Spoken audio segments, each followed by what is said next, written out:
हर हर महादेव, जय श्री राधे राधे मेरे beautiful device. आप सभी लोग कैसे हैं? बहुत बहुत स्वागत करती हूँ आज की कैंडल वैक्स रीडिंग में आप सभी लोगों का। आपके पर्सन आपके बारे में क्या सोच रहे हैं, उनके दिमाग में क्या चल रहा है, चेक करूंगी मैं टैरो रीडर पूजा त्यागी इस कैंडल को यूज करके।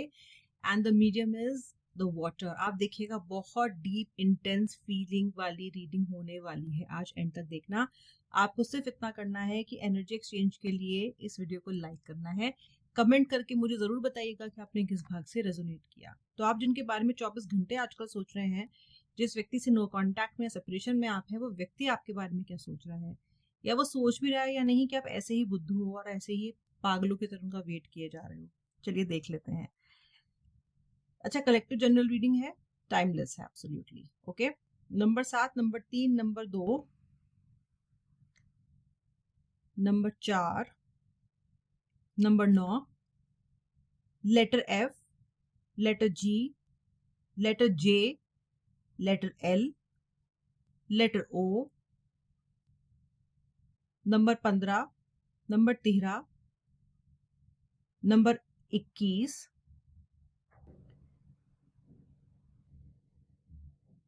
आपका व्यक्ति किसी ट्रिप पे गया हो सकता है या फिर कहीं ट्रिप पे से लौट के आया, बहुत रिसेंटली व्यक्ति ट्रैवल किया है। राशियां, कुंभ यानी एक्वेरियस, तुला यानी लिब्रा, सिंह लियो, कन्या वर्गो, सेजिटेरियस धनु, पाइसेस मीन, स्कॉर्पियो वृश्चिक एंड टॉरस वृषभ राशि दिखाई दे रही है। सो वृषभ राशि यानी कि टॉरस फाइनल राशि मुझे यहाँ पे दिखाई दे रही है। ओके, डांसिंग का शौक हो सकता है या तो आपको या तो आपके व्यक्ति को। You may be a professional dancer, या आपके व्यक्ति या फिर आप दोनों को डांसिंग का बहुत शौक है। ओके, किसी को भी हो सकता है, आपके सिर्फ के दोनों को भी हो सकता है। डांसिंग में बी लाइक स्किल जो आपके लिए बहुत थेरेपी जैसा काम करती है। ओके, कलाकार दिखाई दे रहे हो आप मुझे, एक आर्टिस्टिक वाइब के इंसान दिखाई दे रहे हो। May be singing, dancing, this can be very good, और प्लेइंग एन इंस्ट्रूमेंट। मुझे दिखाई देता है कि आपका जो व्यक्ति है वो तो शिव भक्त हो सकते हैं, हनुमान भक्त हो सकते हैं, या फिर ये व्यक्ति आजकल स्पिरिचुअल प्रैक्टिसेस जरूर करने की कोशिश कर रहे हैं। This person is trying to improve himself. आपके लिए मुझे दिखाई देता है, पहले आपकी फीलिंग्स बता देती हूँ ताकि आप समझ जाएं कि रीडिंग आपके लिए है या नहीं है। आप कहीं ना कहीं अपने हायर सेल्फ से ओके ये कह रहे हो कि मुझे अपनी जिंदगी में कोई परिवर्तन लाना है। आपको अब तक लोग कहते आ रहे होंगे कि ऐसा करो, वैसा करो, अपनी लाइफ में परिवर्तन लेके आओ, इस तरीके से सोचो, ऐसे स्ट्रेटेजी बनाओ। लेकिन अब आपके मन में खुद ये आ रहा है, स्वयं आ रहा है कि मैं अपने लिए कुछ करूं। आप अपनी हायर सेल्फ को कह रहे हो कि मुझे अपने लिए कुछ करना है। आप कह रहे हो कि मुझे दिशा दिखाओ, मुझे सही रास्ता दिखाओ। आप अपने करियर पे, अपनी हेल्थ पे, अपनी ब्यूटी पे, अपने वेलबींग पे बहुत ज्यादा ध्यान देना चाहते हो। आपको इस रिलेशनशिप ने एक आइलैंड की तरह बना दिया है, यानी कि आप उस आइलैंड पे हो और आपसे लोग कोसों मील दूर हो गए हैं। इस रिश्ते ने लोग आपसे दूर कर दिए, इस रिश्ते ने आपके सपने आपसे दूर कर दिए। इस व्यक्ति के पीछे भागते भागते आप अपने घर का रास्ता भूल गए हो, आप भटक गए हो। एंड समवेयर आप वो सब कुछ अब फिक्स करना चाहते हो जो आपको लग रहा है कि ठीक नहीं है। आपके अंदर एक एनलाइटनमेंट आ रहा है, आपके अंदर एक अवेकनिंग आ रही है। आपको समझ में आ रहा है कि मुझे जागना पड़ेगा। अगर मैं अब नहीं जागी, अगर मैं अब नहीं चेता, तो मैं अपना बहुत बड़ा नुकसान कर लूंगा। और हो सकता है कि हेल्थ के किसी सेटबैक की वजह से आपको ये रियलाइजेशन हुआ हो, कोई मेजर हेल्थ इशू, या आपका माइंड इतना ज्यादा तनाव में रहने लग गया है that you know it is not worth it. So somewhere you yourself are realising that this is not the right way to go. आप समझ रहे हो कि आप सही रास्ते पे नहीं हो। रही बात इस व्यक्ति की, अत्यधिक प्यार करते हो आप इस इंसान से। अत्यधिक या एक्सट्रीम कहना भी एक छोटा ही एडजेक्टिव है। I would say to the moon and the back. You love this person to the moon and the back.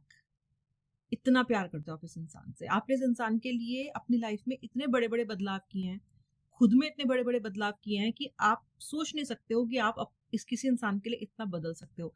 इतना तो आप अपने माँ बाप, अपने भाई बहन, अपने दोस्त, अपने करीबी रिश्तेदारों के लिए नहीं बदले जितना आप इस इंसान के लिए बदलना चाह रहे हो, जितना आप इस इंसान के लिए बदल गए, और इसके लिए आपको कुछ खास करना नहीं पड़ा। आप इतना रम गए इस इंसान में कि जैसा ही आपको देखना चाहता था, आप बिल्कुल वैसा वैसा होते चले गए। This is an extreme example, a very good example of true selfless love. But it is also unfortunate at the same time. Why? क्योंकि इस व्यक्ति ने आपके लाइफ को एक शून्य और एक क्वेश्चन मार्क बना के छोड़ दिया है। आपको अपने प्यार का, कहते हैं ना, कितना टका मिला? 5% भी नहीं मिला, 5% भी नहीं मिला। आपको लॉस में रहे। सबसे ज्यादा आपको यही बात खटकती है कि मुझे क्या मिला। This is your feeling. That's exactly how most of you are feeling today. Now let me come to the person's feeling. ये क्या सोच रहे हैं, इनके दिमाग में क्या चल रहा है आपको लेके? ये पर्सन एक एक्सटेंडेड पीरियड ऑफ टाइम से आपसे दूर है। इस व्यक्ति ने पिछले कुछ समय में, पिछले कुछ हफ्तों में अपना इकोसिस्टम ऐसा बनाया है कि ये आपके बिना रह सके। स्पेशली अगर आप लोग स्पाउस हो, हस्बैंड वाइफ हो, तो आपके व्यक्ति ने ऐसा इकोसिस्टम बनाया कि वो आपके बिना सरवाइव कर सके, क्योंकि इसके लिए आपके बिना सरवाइव करना बहुत ज्यादा मुश्किल है। सरवाइव तो ये कर रहा है, पर ये खुश नहीं है। इस व्यक्ति का दिन निकल जाता है, रात नहीं कटती। ये व्यक्ति रात को कंटिन्यूसली आपके बारे में सोच रहा है। किसी भी पल उठ जाता है, किसी भी समय उठ जाता है, कोई समय नहीं है इसका उठने का, सोने का, बहुत परेशान है। फिर फोन उठाता है, स्क्रॉल करना शुरू कर देता है फोन को। हो सकता है उस टाइम पे आप भी जाग रहे हो और आपको ये लगे कि यार ये व्यक्ति किसी और से बात कर रहा है, क्योंकि 2 बजे कौन जागा रहता है, 2 बजे कौन ऑनलाइन रहता है। लेकिन ये व्यक्ति है, क्योंकि ये व्यक्ति को नींद ही नहीं आती है। व्यूअर, आपके पार्टनर को इस बात का रियलाइजेशन हो रहा है कि उसको ये रियलाइजेशन हो रहा है कि वो आपके बिना बहुत लंबे समय तक सरवाइव नहीं कर सकता। मुझे आपका रिलेशनशिप एक मशरूम जैसा दिखाई दे रहा है। I can see a very clear picture of a mushroom. बहुत जल्दी जल्दी उग जाते हैं, राइट? इधर उधर उधर। ऐसा भी हो सकता है कि आपके व्यक्ति के मल्टीपल मशरूम जैसे रिलेशनशिप्स हो, इधर भी उधर भी इधर भी। ऐसा भी है, ऐसे भी हैं आप में से बहुत, जिनका व्यक्ति किधर भी दिल फेंक आशिक है आपका व्यक्ति। कुछ लोगों के व्यक्ति आप में से एक पास्ट का बैगेज उठा के चल रहे हैं। आपका व्यक्ति अपने किसी फेल्ड रिलेशनशिप का बैगेज उठा के चल रहा है। और जब कोई इंसान अपना फेल्ड रिलेशनशिप या कोई पास्ट का बैगेज उठा के चल रहा होता है ना, तो जब वो नए रिश्ते बनाता है ना, तो कभी भी उसमें 100% नहीं दे पाता। आपका व्यक्ति आप पे भरोसा नहीं करता। आपका व्यक्ति आपको इल ट्रीट, मिसट्रीट करता है। आपका व्यक्ति आपको वो तवज्जो ही नहीं देता जो एक पार्टनर को मिलनी चाहिए। क्यों? क्योंकि उसने अपने पास्ट के रिलेशनशिप का किसी पास्ट के एक्सपीरियंस को ठीक से क्लोज ही नहीं किया है, क्लोजर ही नहीं दिया है उसने। तो अब क्या होता है, आपका करंट रिलेशनशिप इस व्यक्ति से अफेक्ट होता रहता है, और आप ये सोचते रहते हो बैठ के कि यार मैंने क्या गलत किया है, मेरी गलती क्या है। भाई आपकी कोई गलती नहीं है। यही तो बात है, यही तो बात है कि आपकी तो कोई गलती ही नहीं है, क्योंकि ये रायता आपने फैलाया ही नहीं है। ये व्यक्ति को गुस्सा किसी और पे है, फ्रस्ट्रेशन किसी और पे है। कोई पास का बैगेज ये अपने कंधे पे उठा के चल रहा है, और वो इतना बोझिल है उसके लिए कि उसकी जो फ्रस्ट्रेशन है वो उसके नेक्स्ट पार्टनर पे निकल रही है, जो कि आप हैं। इसीलिए बहुत सारे लोगों के व्यक्ति मीनिंगफुल रिश्ता नहीं बना पा रहे हैं। अब ये व्यक्ति इस चक्कर में आपसे दूर तो हो जाता है, आपसे दूरियां तो बना लेता है, पर इससे आपके बिना रहा नहीं जाता। ये पर्सन भी आपके बिना रह नहीं पा रहा है। I also see some black magic happening और has happened in the past on the relationship. आप दोनों के रिलेशनशिप पे किसी ने ब्लैक मैजिक किया है। ये जो ब्लैक मैजिक करने वाला इंसान है, ये इसका इंटेंशन है कि ये आपको ही तबाह नहीं करना चाहता, ये इस कनेक्शन को खत्म करना चाहता है या चाहती हैं। मुझे लगता है कि कोई महिला है अधिक, मुझे ऐसा लगता है कि इनको आपका कनेक्शन बहुत खटकता है। दूसरी बात है, इनको आपके चेहरे पे मुस्कान बहुत खटकती है। आप हँसती हैं या आप हँसते हैं, तो इस व्यक्ति को बिल्कुल भी अच्छा नहीं लगता। आपकी खुशी इस व्यक्ति को बिल्कुल भी बर्दाश्त नहीं है। Somewhere black magic has been directed towards you. Remedy बता रही हूँ मैं आपको। पीली सरसों लो हाथ में, मुट्ठी में, राइट हैंड में। अपने सर के ऊपर से उठाओ 7 बार क्लॉकवाइज और उसको जला दो या फिर उसको बाहर जाके किसी पेड़ के नीचे छोड़ो, because somewhere you need the protection from this black magic and this has been done over and over again.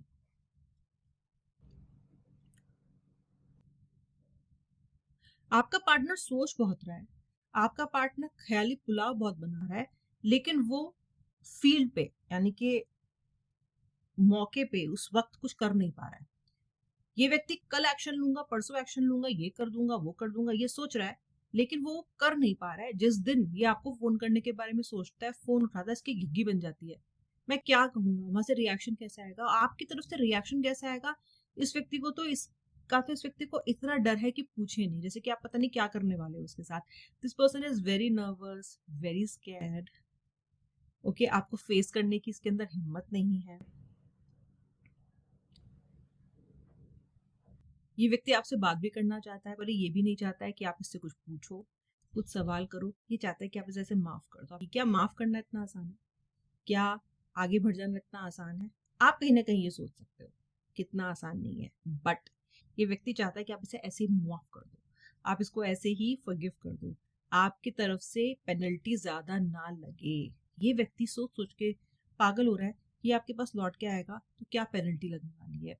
पहली बात तो आप उसको धर के सुनाने वाले हो, कोसने वाले हो। ओके, जो ये डिजर्व भी करता है, लेकिन इसको इस बात सुन के अच्छा नहीं लगता, क्योंकि जब आप अपने कोसने पे आते हो ना, तो आप अलग ही जहरीले हो जाते हो। तो इसको ना जहर से डर लग रहा है आपके। This person is getting scared कि आप फुनकारोगे, फनकार से आप फुनकार बन जाओगे, इस व्यक्ति को ये डर है।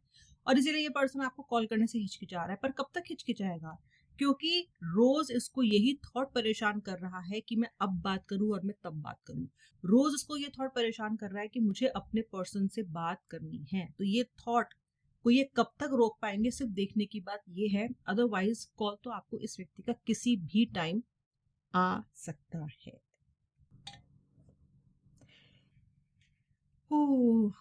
अब ये थी आपके व्यक्ति की करंट फीलिंग्स, और आई होप आपने वीडियो को लाइक किया है।